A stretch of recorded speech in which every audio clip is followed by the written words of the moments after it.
So basically, speaking a bit with the Globe Forum guys and looking into the websites of who was presenting today, and what I tried to do is come up with a theme that combined a lot of the different elements, and basically it's looking at how innovation can combine with collaboration and really create transformation. So not looking just at growth, but how we can use technology to really enable sustainability.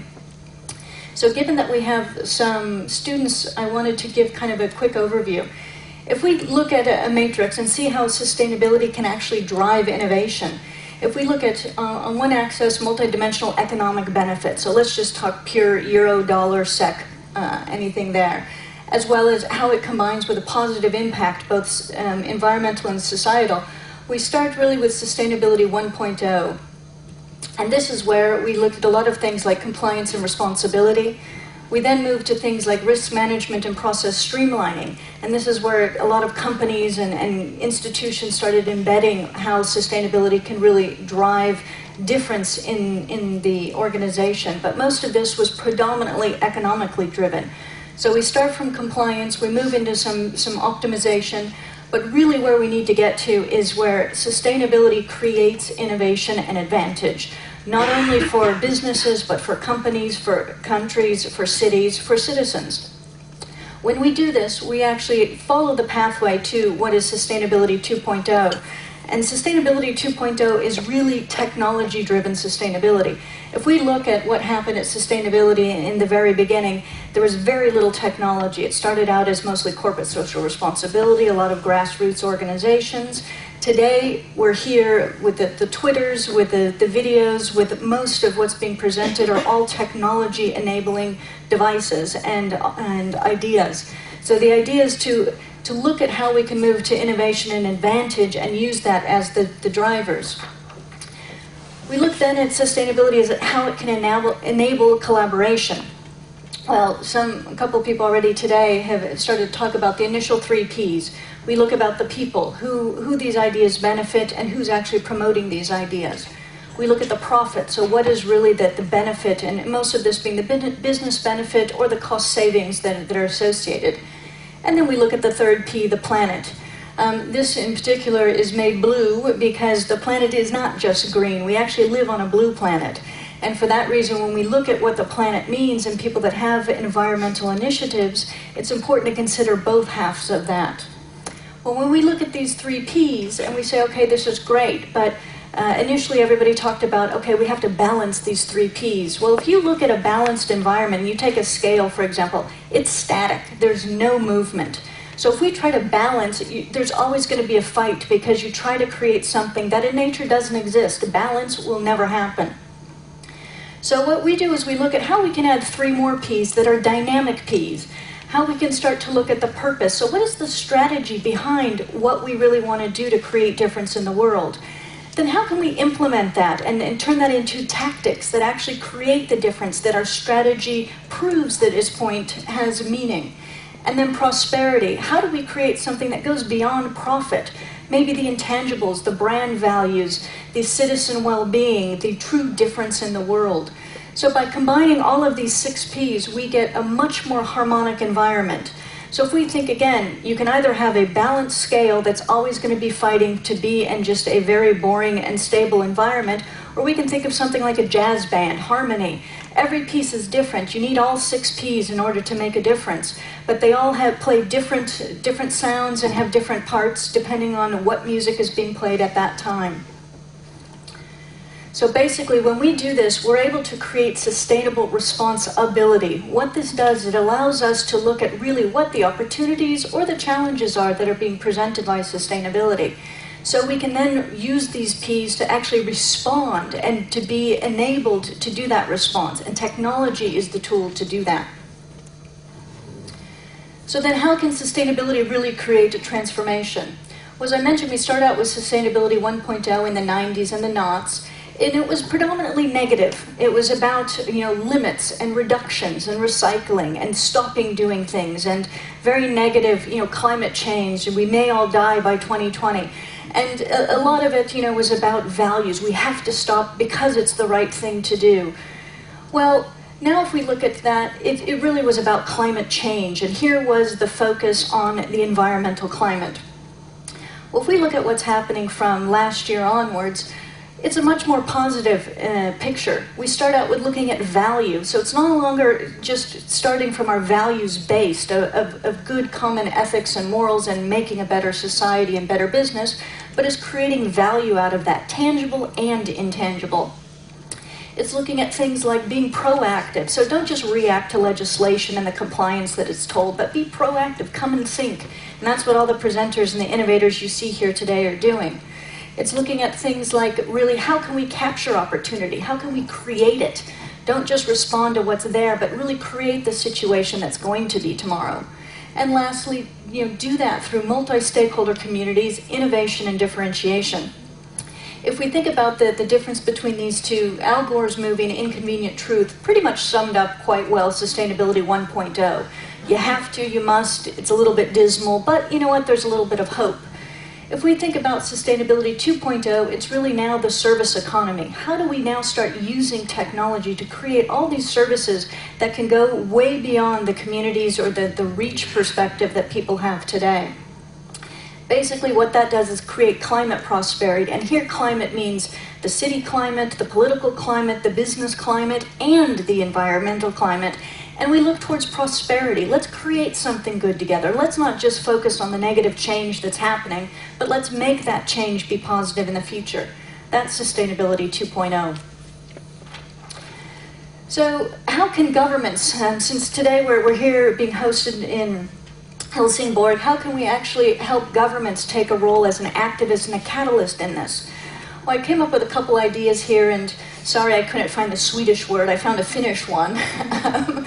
But basically the first step is to inspire this talkroot, or a barn-raising spirit. It's finding a way to come together and find a way to resolve a common challenge, or even identify the common challenge. So for example, we heard today from H+, the common challenge, how can in 25 years everybody work together to make Helsingborg this phenomenal city of the future? The second is looking at enabling the feasibility of this by achieving some synergistic and strategic goals. So basically, don't just come up with the idea, but have a concrete and an applicable plan to do so. Then create the common interactive platform to solicit and promote innovation. A fabulous method to do that is the Globe Forum. The platform that's online there is exactly where ideas can be posted, people can have ideas and dialogue on those ideas, investment can be sought. So create those platforms that are actually multidimensional and engaging, not something that's just what somebody does on their own and may or may not have longevity. And lastly, continuously facilitate a circular continuity to the collaboration process. So where typically in the past we've looked at most dialogues and marketing communications being these one-way asymmetrical pushes, today social media gives us this opportunity to have an ongoing dialogue that's circular, that always you can get feedback from what you're doing. How does it work and how does it create opportunity? So here's just a couple examples of Tieto and what we've done in some different areas. The first one, just a quick way of looking at resolving common challenges. Just the concept of neighborhood watch. This isn't something that Tieto went into, but what are things that an entire community can do? And I just found out a couple days ago in Finland, in Helsinki, because of this horrible winter that was costly, both for citizens paying very high energy costs, as well as the cities that had to remove all this snow and have all the hazards associated. Basically, they're now coming up for the future, this collaborative snow removal activity. So don't know what it's going to shape up to be, but that's exactly the way to say, okay, instead of complaining that it's a bad winter, let's find a way to resolve it together. Looking at synergistic strategic goals, the city of Mikkeli in Finland has created this central living room where they took a central piazza or square and they created into initially a child care center.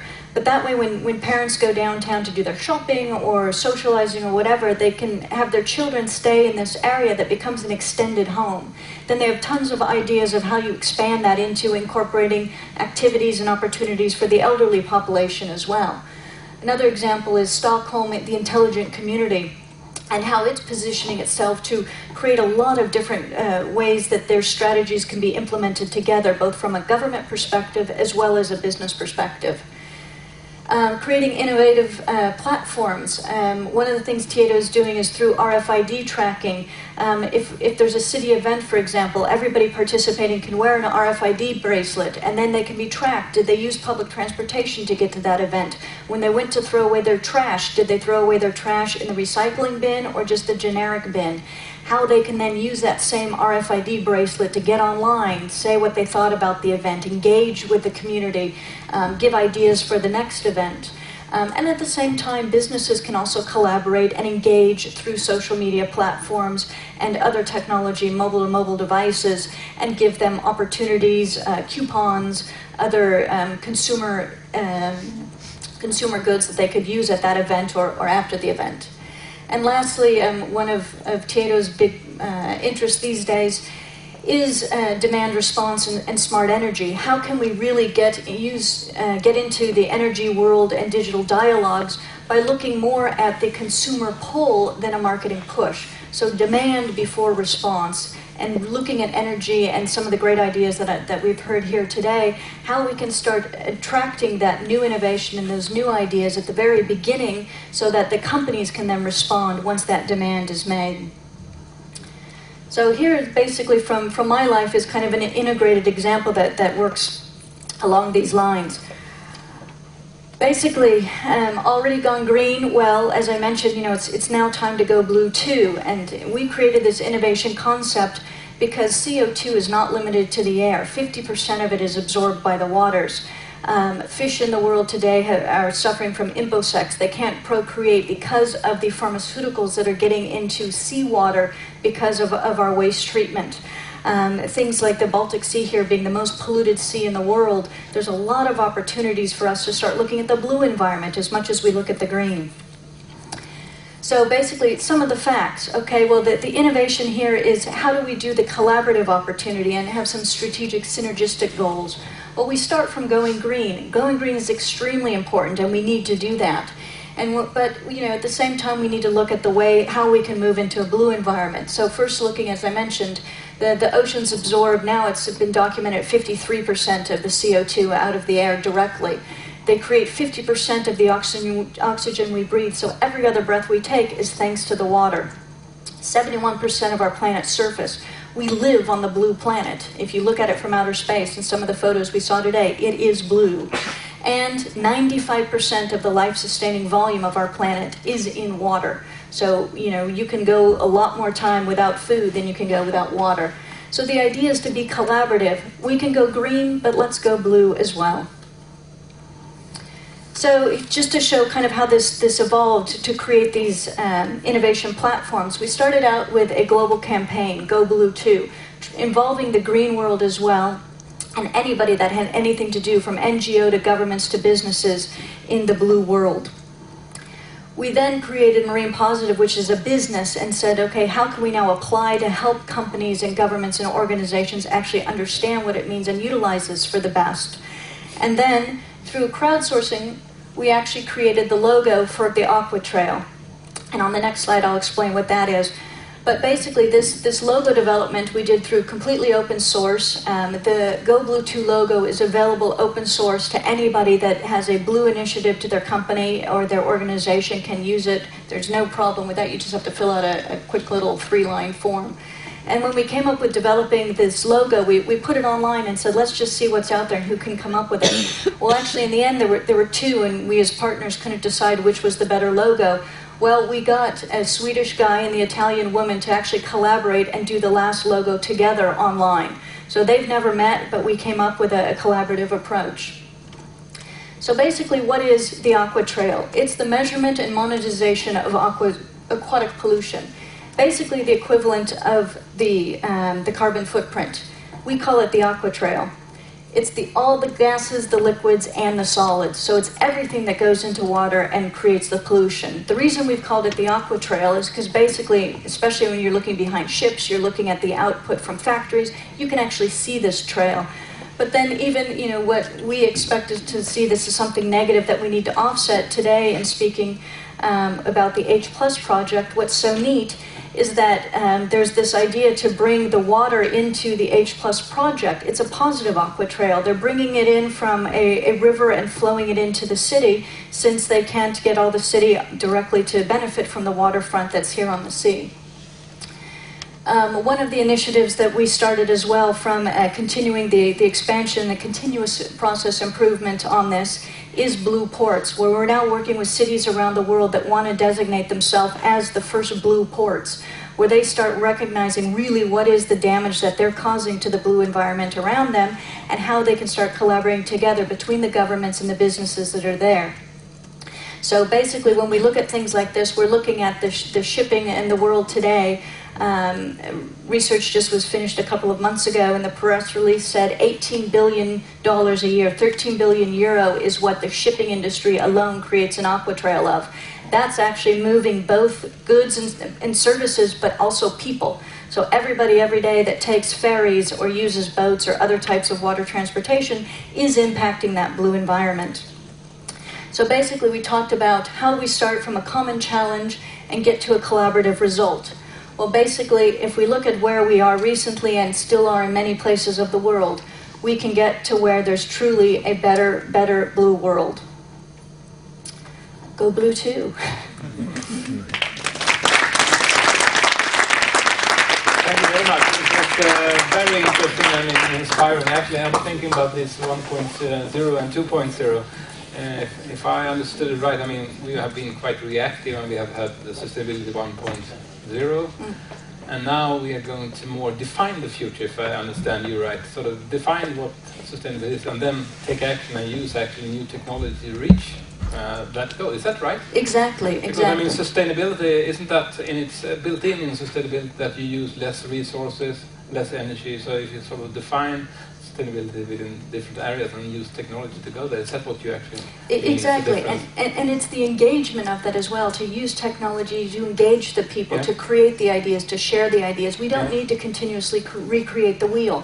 So with Sustainability 2.0, we can not only use the technology enablement to do things through computers, technology, devices, to do them safer, quicker, cheaper, and better, but at the same time we can use the same technology to create new ideas that allow us to collaborate more and share the innovation. Yeah, right. I think it was a nice link between your logo there with the dolphin plus and H+, and blue ports. So are you blue port, Helsingborg? You could be. You can be. Probably. Yeah. A challenge for you now to be a blue port. Absolutely. I also had a question for you.